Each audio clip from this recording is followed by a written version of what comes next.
கோவில்ல வச்சு என் மனைவியை ஏத்துக்கிட்டு சின்னையா என்ன வீட்டுக்கு கூட்டிட்டு வந்தாருல, அப்ப அத்தை என்ன பண்ணாங்கன்னு தெரியுமா?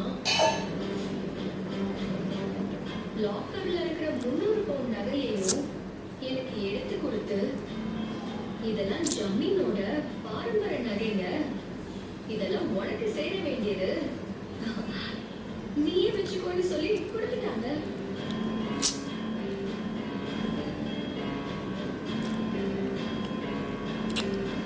என்ன இவ நான் சொன்ன கதைய எனக்கே ரிப்பீட் பண்றா?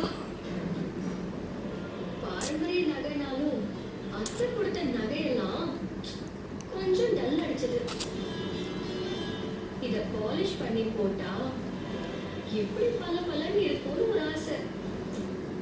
உதவிக்கு நம்ம சாந்தி அக்காவை கூப்பிட்டுட்டு இந்த நகை எல்லாத்தையும் பாலிஷ் போட்டுட்டு கொடுத்து விட்டேன். இந்த பேக்ல வச்சுதான் கொடுத்துருவேன். என்ன சாந்தி அக்கா, என்ன சாந்தி அக்கா, இந்த பேக்கை தடவை பாக்குற மாதிரியே பாக்குறீங்க? நான் எப்போ உங்ககிட்ட நகை வாங்கினேன்? காவேரி அம்மா சொல்லி கொடுத்தபடி அப்படியே சொன்னேன். அப்ப இவ இல்லாதப்ப கொடுக்குறேன். இப்ப அவ என்ன வச்சுக்கிட்டே கொடுக்குறாளே. என்னக்கா? சின்னையா, ஐஸ்கிரீம் பார்லர்ல இருந்து எங்க போனன்னு கேட்டீங்கல்ல? ஆமா சொல்றா.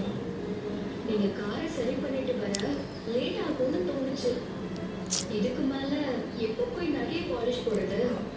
அதான்